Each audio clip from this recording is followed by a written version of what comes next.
kinuhang tatlong mag-oobras doon sa farm 2. Magbabaklas ng balag. Ang gym squad pipitas ng ampalaya ngayon. Tapos magagayak kami doon sa tabing ilog. Sabay-sabay na. Lagari tayo ngayon, lagari.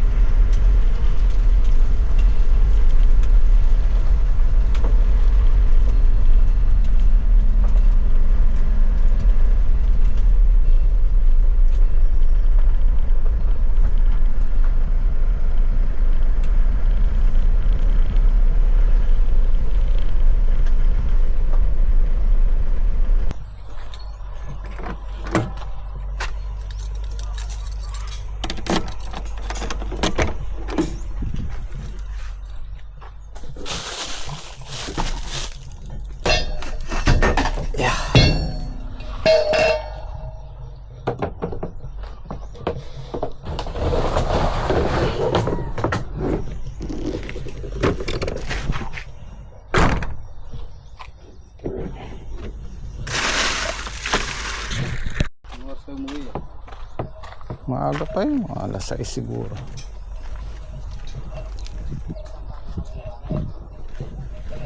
Ali kayo kinakong almusal, panugtuan. Hindi.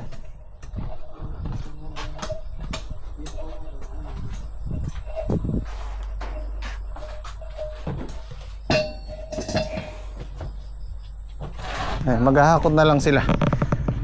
Puntahan ko lang muna yung nasa farm 2.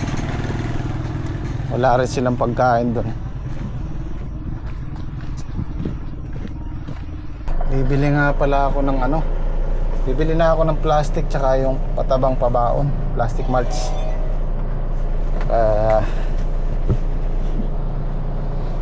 Unti-unti nakakabawas tayo. Hindi lumusong yung nagbabaklas. Bumili pa naman ako ng pagkain. Wala.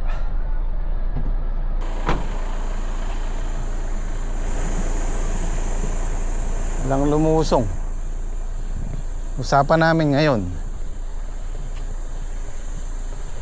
Patay. Napabaklas ko na sana to. Tatlo yung kausap ko eh. Dapat kahapon, kaya lang medyo tanghali na sila. Sabi ko bukas na lang na maaga. Ngayon, hindi pala lumusong. So, ano tayo iba? Mahirap maghanap ng mga kukuhang obras ngayon.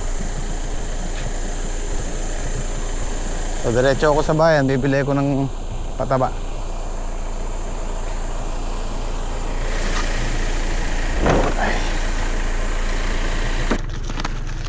Meron pa akong tirang ano dito, soil conditioner para hindi na ako bibili.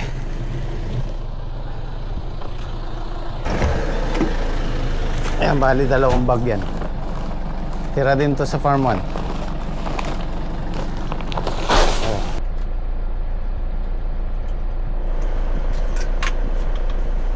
So didiretso na ako sa bayan. Bibili ko ng triple 14 panghalo dito para makapaggayak tayo dun mamayang hapon bago umulan. Sana wag muna umulan. At tara, natin kung makakailan pa yung palaya ng gym squad. Ay, tsaka nga pala plastic mugs, bibili na rin ako. Ang bibilin ko yung 5 feet. Nasa atin sa gitna, 2.5 siya. Sakto sa sa tudling na ginagawa namin. Dati kasi ang ginagamit ko 4, tas hinahati ko. So nagiging 2 feet lang siya, medyo makitid. Magsi-5 tayo ngayon.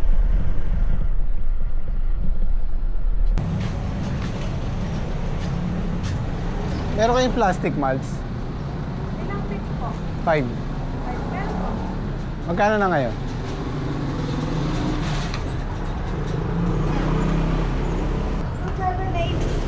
2.7 na siya. Sige, pengin dalawa.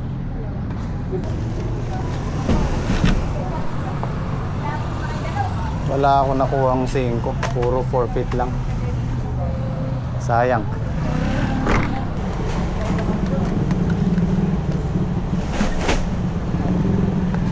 Yes.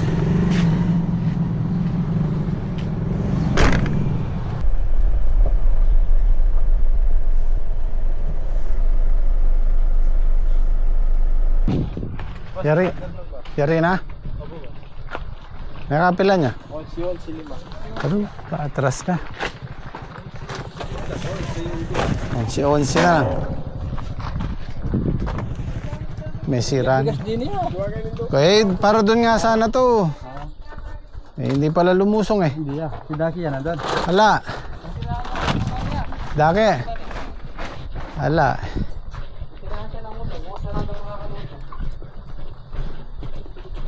Oh. Ano yun eh? Pulo, Ang pagkain nila. Oh, doble-doble na yan.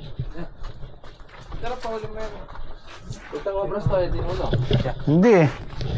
Pero maganda pa rin oh. Kaya lang matras na talaga.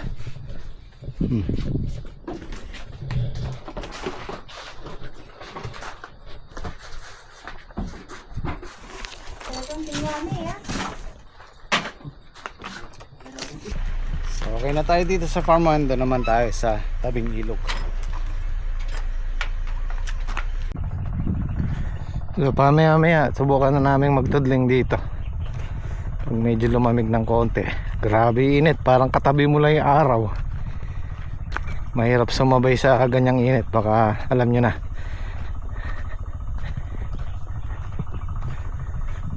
Ayan, pagka tinatambayan mo yung isang lugar, daling linisin. Wala nang damo, dati-dati mo, damo niya. Pag naapakan mo yan, ito na yung pataba.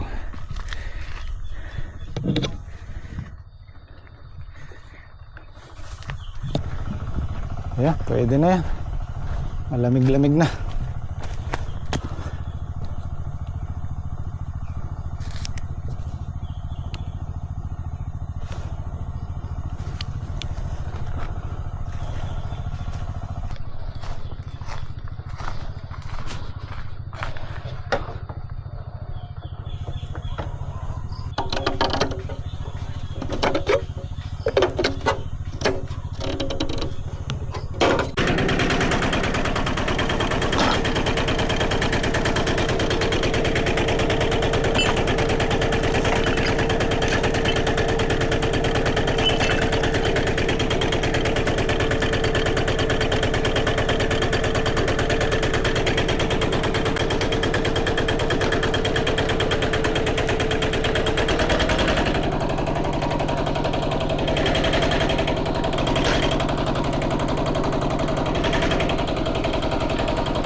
Yan, sakto lang yan kasi kakalaykayin pa natin ang pagganyan yan. Sakto lang yung plastic naming dos. May tataas pa yan eh. Yung itsura nya. Pangit yung masyadong malapad. Depende rin sa ano natin, sa plastic mugs. Medyo bumaluktot ako ng konti rito. Pero kaya na ng kalaykay yan. Maididiretso na natin sa kalaykay. Kainaman kasi nito, may kanal na antimano.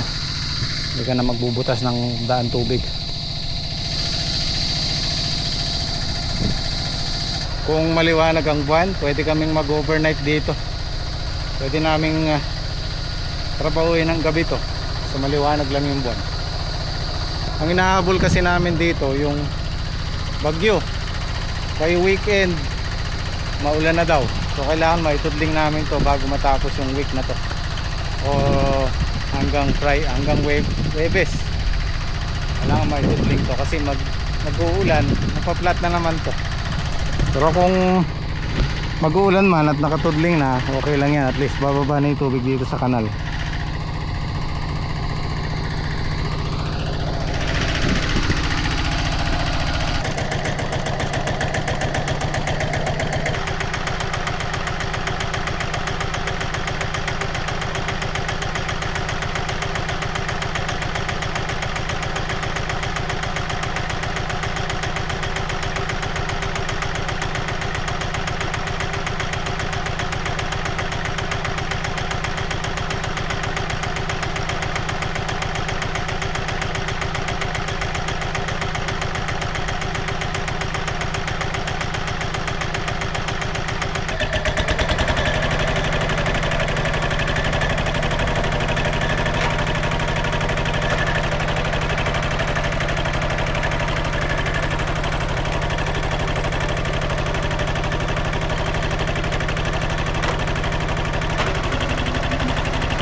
Yan, kakalay-kayin na lang natin. Naalisin yung mga meron pa tira-tirang plastic. So kakalay-kayin na lang natin yan para makukuha pa yan. Yung mga konting baluktot makukuha pa sa kalay-kayan. Oh. Wala ng diesel. Ayos lang yan. At least na-testing na natin. Oh, naka ilang kami? 3. Medyo matagal lang siya kasi 2 pasada siya, pero maganda na may resulta. Mas gusto ko to kaysa dun sa Rarong Kalabaw kasi bukod sa durog na yung lupa na buo-buo, nadudurog niya, tapos buhay-buhay na yung yung kanal.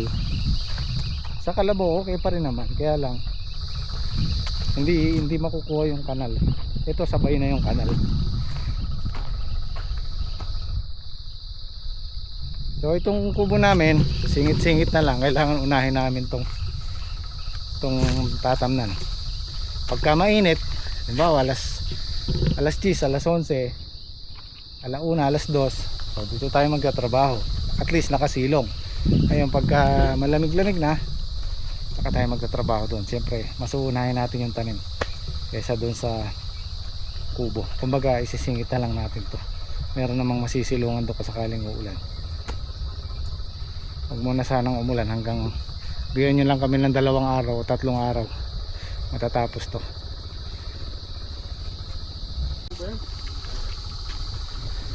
Kape tayo, Bert. Kape tayo. Ano ba to? Lugaw. Nakalimutan ko sabihin sa'yo yung bigas hindi matakaw sa tubig. Huwag lang. Kaya muna tayo bago tayo umuwi. Anong nangyari, Bert? Matay na. Ah. Huli mo ba yung sa pinwet? Nakakuha siya ng ano eh, 2 kanduli. Paper shirt. Baby shark. Pakita mo, Ben. Pakita mo, Ben, na huli mo. Patay na yan. Ayun. Ano, mamatibo ko. Ano? Oh, baby shark. Malapin. Tapos pinawalan mo muna para lumaki. Manati. Nako, wag muna.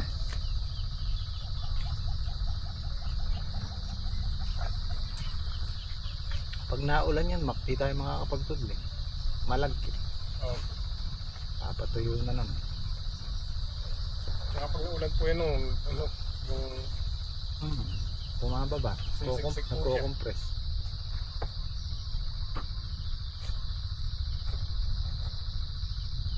Bukas maghapon, halos may ari-ari eh. kaya pumaga nag-start. Susok tayo maaga. Tapos pag mainit, pahinga ulit. Ano oras ka nagigising, Bert? Bago ako nagigising.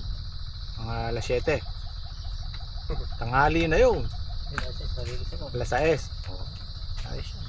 Baka pumunta dito. Baka hindi ang maga.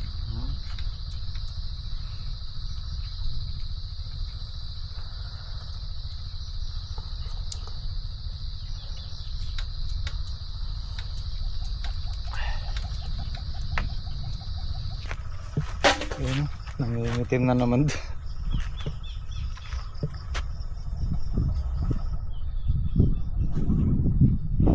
Pagka order ako ng trap para sa hipon. Maraming hipon dito eh. May nakukuha tayong hipon dito, kaya lang yung hipon na sakto lang ang laki, maliliit lang. Screen. Marunong ka maggumang ng bird screen. Tapos nangangarap lang ako, tapos kahit yung maliit na bangka lang, di ba? Pagka gusto mo ng isda, meron tayong makukuha sa ilog.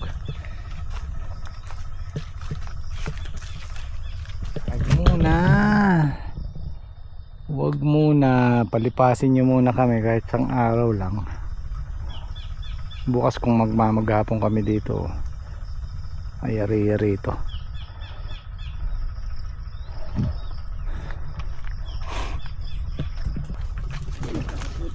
Okay, tara na.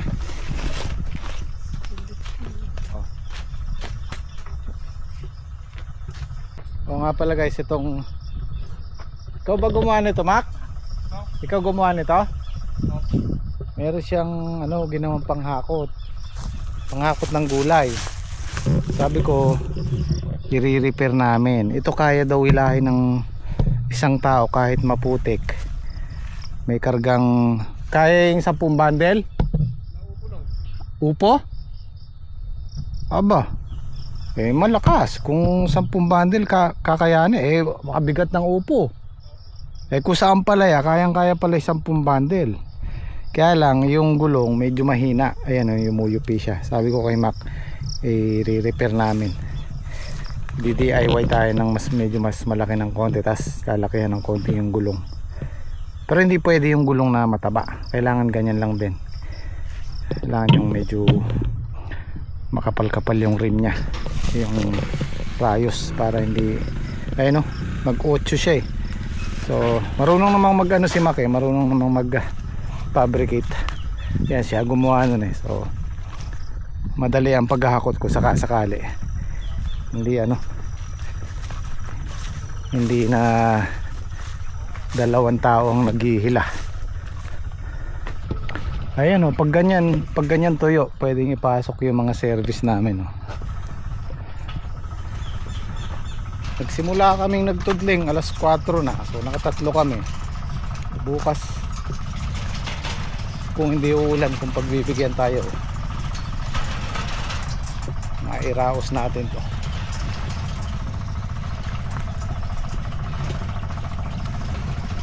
Yun parang diretso